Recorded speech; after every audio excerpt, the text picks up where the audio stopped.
Boa tarde, pessoal, tudo bom? Nós iremos retornar às nossas aulas online, né?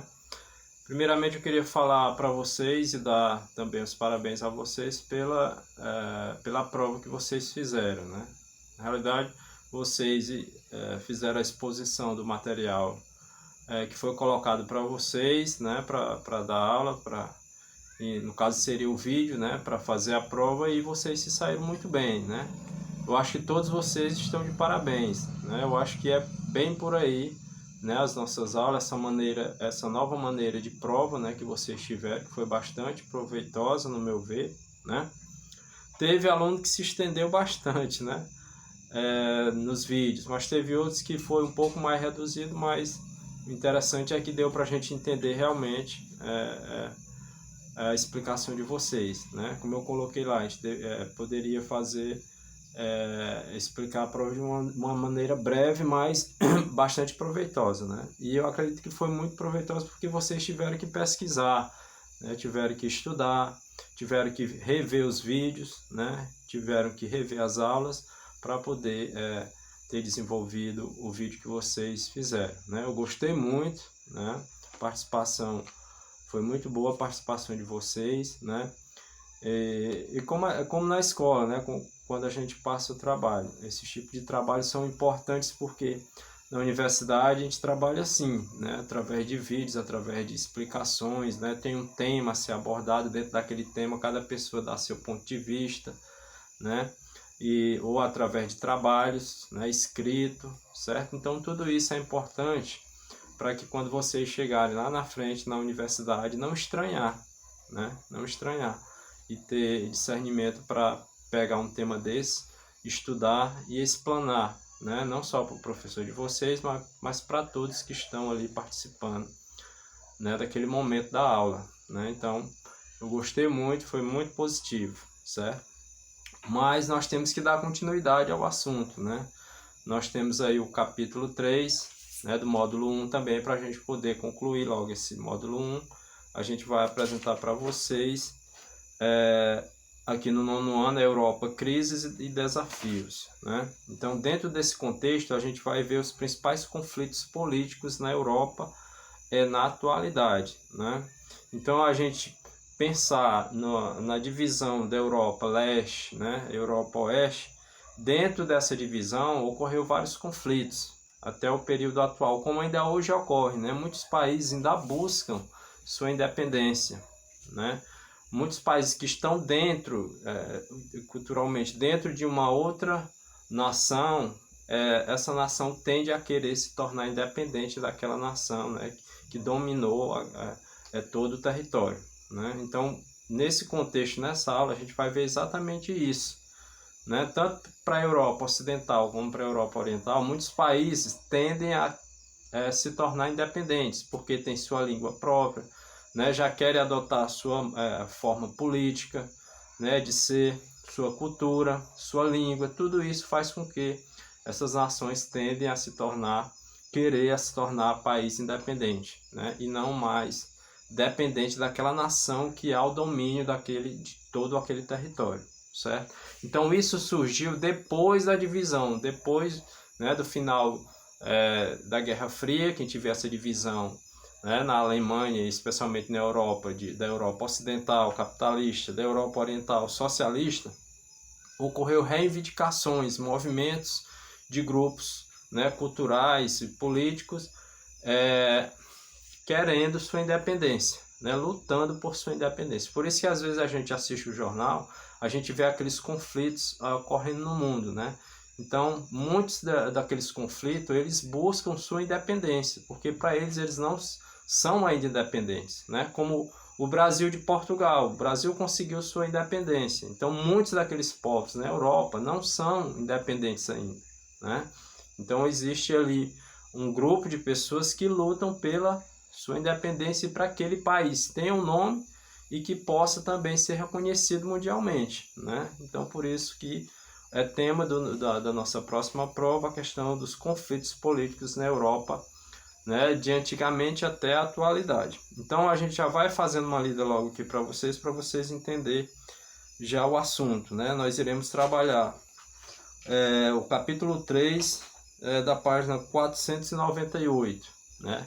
Então eu vou repetir aqui, capítulo 3, módulo 1, capítulo 3, página 498, que fala principais conflitos políticos da Europa na atualidade, né? Então a gente vai ver aqui a questão de tensões, disputas, as disputas territoriais que existiam antigamente, né? Antigamente as pessoas lutavam mais por terra, né? Por conquistar territórios, né?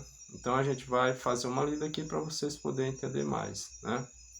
Vamos lá.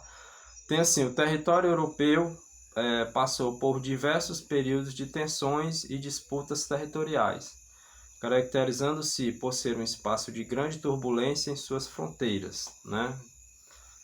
Os conflitos de interesse entre nações poderosas e o desejo de reconhecimento de autonomia por parte de povos minoritários criaram cenários de invasões e guerras, né?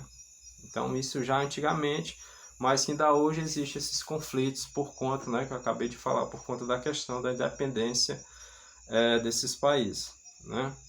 Então, no século XX, a globalização coloca esses conflitos em segundo plano. E a Europa, apesar de ainda ter pontos de tensões, trabalha na sua unificação com base na União Europeia, né? Que é, na realidade, o bloco que foi desenvolvido exatamente para fortalecer ainda mais os países, tanto da Europa Ocidental quanto da Europa Oriental, né? Fundou-se a União Europeia exatamente para que todos esses países não tivessem mais vamos dizer assim, essa disputa entre eles, e sim que eles se reunificassem em uma plena Europa. Por isso que o bloco é União Europeia, o nome do bloco é União Europeia, né? Para que existisse essa união entre esses povos depois, principalmente após a Guerra Fria, onde ocorreu, né, esses conflitos de socialismo e capitalismo. Em 1991 foi extinto o socialismo e aí teve que ocorrer a reunificação, né, ou união da Europa. Por isso que fundaram o bloco União Europeia, né, União da Europa, exatamente para que eles se fortalecessem ainda mais para competir com outros blocos econômicos, né, do NAFTA, né, os blocos da África, os blocos aqui da América do Sul, América do Norte e assim, né, para que ele ficasse bem no cenário mundial, principalmente a questão econômica. Então, o bloco econômico se coloca como estratégico, já que cada tendência de outros continentes, como Estados Unidos e China, né?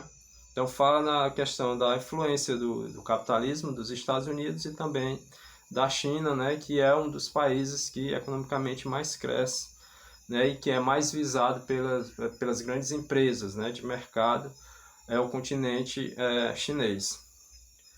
Então, atualmente, todos os países europeus estão inseridos no mundo capitalista. Dentro de seu território predominam países industrializados, mas as desigualdades são vistas e sentidas, tanto dentro de um mesmo país, quanto se compararmos as condições entre eles, né? Então, aqui a gente já aborda a questão dos principais conflitos políticos na Europa, né? A gente leu sobre as tensões que já existiram por conta de territórios, e no século XX ele aborda a questão da globalização e da unificação do bloco da União Europeia, né? Que é o que a gente está vendo aqui nessa página. Lá na página 499 tem outro tópico que fala sobre os espaços da instabilidade na Europa Oriental. Então a gente vai ver a questão dos conflitos da Europa Oriental, ou seja, a Europa do Leste, né? A Europa que era socialista. E mais na frente, no texto, a gente vai ver os espaços de instabilidade da Europa Ocidental, né, que é do regime capitalista, né? Então a gente vai ver essas instabilidades, o porquê que ocorreu nessas instabilidades dentro da Europa Ocidental e da Europa Oriental, né? Sempre lembrando que esses povos sempre vão lutar por ser independentes, regiões, né, que não tinham nomes, que vão colocar nomes para ser países, né? E que vão lutar, esses povos vão tentar lutar pela sua independência. Alguns conseguiram, outros não conseguiram, né? Travaram guerras para ver se conseguiram essa independência política ou essa unificação como um país único e não conseguiram, né? Então esse é o tema também, né, da nossa aula, o espaço da instabilidade na Europa Oriental. Então vamos dar uma lidazinha aqui, porque a gente tem que ler bastante para a gente poder entender esse assunto, né? Então, página 499. Os países da Europa Oriental faziam parte da Cortina de Ferro no período da Guerra Fria, né? Após a dissolução da União Soviética, esses países passaram por diversas tensões e conflitos para se inserirem no mundo capitalista, né? Então, muitos da Europa Oriental que não eram capitalistas, eles tinham que se inserir a essa nova política, né? Esse novo regime que era o sistema capitalista, né? Então, eles deixavam de ser socialistas e passaram a ser capitalistas, né? Devido à influência maior do capitalismo, né? Vamos dizer assim, ele venceu o capitalismo, né? Então, a União Soviética foi fracassada com o socialismo e seus países aliados da Europa Oriental, então teriam que se inserir a esse novo regime, que é o regime capitalista, né? Ao mundo capitalista, certo? Então houve várias guerras, né? Ele fala aqui no texto aqui de vocês da guerra russo-georgiana em 2008 e a guerra civil no leste da Ucrânia, né? Que já foram conflitos existentes no período da Europa Oriental. Então sempre, né, tanto o conflito russo da Geórgia quanto da Ucrânia buscava sua independência e também o fortalecimento da sua cultura, né? Dentro desse contexto de transição do socialismo para o sistema capitalista.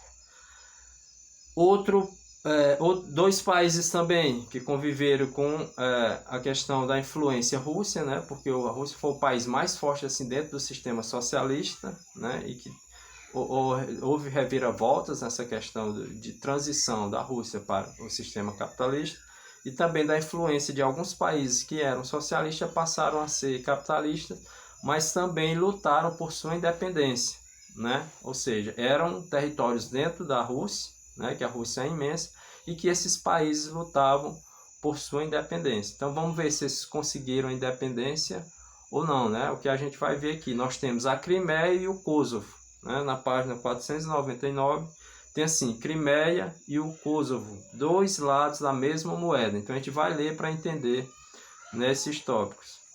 Então vamos lá. Sempre lembrando para vocês que esses países, quando se trata da questão da estabilidade da Europa Oriental e Ocidental, lembrando que sempre esses países vão lutar pela independência, né, do seu povo, de sua nação, ou ser independente da Rússia, né, da Europa Ocidental, ou da Europa Ocidental, ou ser independente da União Europeia, né, ou do Reino Unido, né, vai depender da nação. Então é o que eu quero explicar aqui para vocês, ó. Então vamos lá fazer a leitura. Na página 499 tem assim, Crimeia e Kosovo. Um exemplo da reunificação, um exemplo da russificação é o caso da Crimeia e o sul da Ucrânia. Antigamente, a região era habitada pelos povos tártaros. Com a expansão da União Soviética nesse período comandado por Joseph Stalin, em 1878 a 1953, parte desse povo foi expulso de suas terras e o território foi ocupado por militares russos, né? Então, houve aí já conflitos, tensões, guerras com o objetivo de expulsar o povo da região, né, da Crimeia, e que tinha o objetivo de adotar, né, e fortalecer ainda mais o povo russo, né, e fortalecer ainda mais a influência russa no mundo ainda que estava nesse processo de transição do socialismo para o capitalismo, né? Continuando o segundo parágrafo. Quando a União Soviética se desmembrou, a Crimeia, embora já estivesse maioria de população de origem russa, ficou sob o controle da Ucrânia em 1954. Passados 60 anos, em 2014, o presidente ucraniano democraticamente eleito foi deposto após manifestações populares na capital de Kiev, apoiada pelos Estados Unidos e pela União Europeia. Você já vê a influência aí dos Estados Unidos, né, nas guerras, e também a questão da União Europeia, né, que tinha esse objetivo de fortalecer esses países para que ocorresse conflitos e guerras e que os Estados Unidos estariam ali o tempo todo do lado deles apoiando, né, concedendo empréstimo para que ocorresse o fortalecimento do sistema capitalista, certo? Então vamos dar mais uma lidazinha no texto sobre a região da Crimeia ainda. Então vamos lá. A região da Crimeia é estratégia para a Rússia, pois ela é sua saída mais próxima para o Mar Negro. Já as motivações da Europa Ocidental e dos Estados Unidos para intervir no conflito era impedir a expansão da influência russa na Europa, né? Então aí já tem a disputa entre os Estados Unidos e a influência russa, né, dentro da Crimeia, certo? Agora a gente vai lá para a página 500, né, que fala sobre a questão da Chechênia, né, que também são outro conflito armado, né, sempre lembrando que esses conflitos ocorreu muitas mortes, né, muitos protestos nas ruas com o objetivo de suas independências, né, e que, inclusive nesse texto, né, tem cartazes mostrando os protestos das populações da região, né, aqui da região do Kosovo. Então aí a gente vai adentrar agora nas questões da Chechênia na página 500, né. Então eu vou fazer uma lida aqui para vocês entenderem. A Chechênia é uma pequena república cuja maioria da população é islâmica, né? O Islã é aqueles que acreditam no Deus único, que já entra a questão da religiosidade também, né? Muitos conflitos, como por exemplo o conflito da Irlanda, que a gente vai ver mais na frente, né? A Irlanda do Norte, a Irlanda do Sul, é por conta da questão da religiosidade, né? Que existe lá católicos e protestantes, né? Então você vai ver que adentra até a questão das guerras, dos conflitos, a questão da religiosidade, né? Principalmente na região também do Oriente Médio. As questões da Chechênia. Então vamos lá. Essa pequena república, cuja maioria da população é islâmica, não conseguiu consolidar, como outras tantas repúblicas da antiga União Soviética, sua independência no momento da dissolução daquele país em 1991. Em 1996, aproveitando-se da fragilidade do governo russo daquele momento, os chechenos venceram as tropas russas na Primeira Guerra da Chechênia. Mas, embora tenha vivido com relativa autonomia nos anos seguintes, sua independência nunca chegou a ser reconhecida, né? Então, para você ver que a Chechênia sempre lutou pela questão da independência, né, para ser independente do povo russo, né? E na realidade não conseguiu, né? Continuando, página 501. Em 1999, a Rússia enviou uma grande força militar à região, desencadeando a Segunda Guerra na Chechênia, e reverteu a situação, causando no processo um grande destruição Grozny, né, a capital da Chechênia, certo? Então ela fala-se aqui no texto que na Segunda Guerra da Chechênia, né, os russos venceram novamente a questão da influência do povo checheno. Então sempre vocês veem que os conflitos, né, é por conta da independência de um povo que quer se tornar independente, né, que ele já tem uma língua adotada, já tem uma maneira de viver, já tem uma cultura, né, então se tornar independente daquele país que domina, vamos dizer assim, a região, né. E aí vocês vão ler mais, né, sobre o que a gente está expondo aqui para vocês. Vocês vão fazer mais uma lidazinha em casa para poder reforçar e entender mais o contexto, né. Mas é o que eu estou falando aqui, sempre essa questão da Europa Oriental e da Europa Ocidental após a Guerra Fria, os conflitos e as tensões que vão existir é por conta da questão da independência desses povos, né, que eles tendem a querer ser independentes, ou independente dos Estados Unidos, ou da Rússia, né, ou da União Europeia, certo? E adotar a sua língua, adotar a sua maneira de viver, sua cultura, suas tradições, o seu parlamento, né, sua política, certo? Então sempre os povos vão lutar por sua independência, né? Então agora na página 502 a gente vai mostrar para vocês a questão das tensões nacionalistas na Europa Ocidental. Agora há pouco eu falei na Europa Oriental, né, dos conflitos, de algumas guerras que ocorreram, né, na Europa Oriental. Agora que as tensões na Europa Ocidental, né? Então a gente vai ver na página 502 o separatismo na Espanha, né? Esse tópico é bastante interessante também, que a gente vai trabalhar a questão do País Basco e da Catalunha, né? Dois países que estão dentro da Espanha e que lutaram e que ainda hoje lutam pelas suas independências, né? Para se tornar independente da Espanha, nesse caso aqui da Europa Ocidental.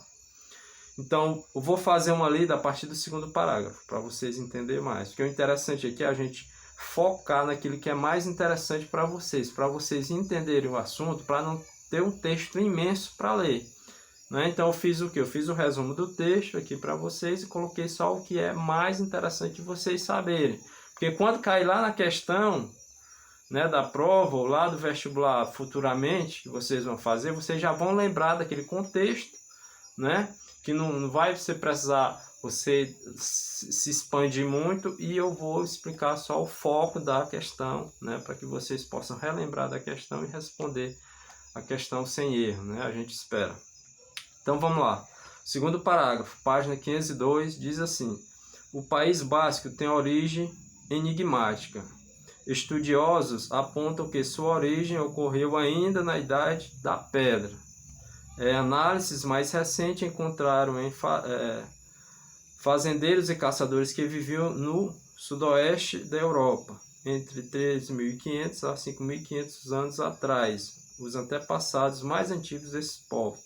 Na atualidade, eles estão localizados na porção ocidental do Monte Pirineus, a região conhecida como País Basco. Né? Então, sempre o País Basco ele lutou pela questão de sua independência dentro da Espanha, né?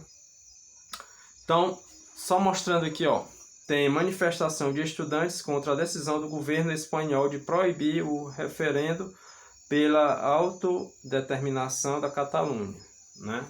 Aqui na região da Catalunha também, que nós iremos trabalhar aqui o País Basco e a Catalunha, que os conflitos, ó, né?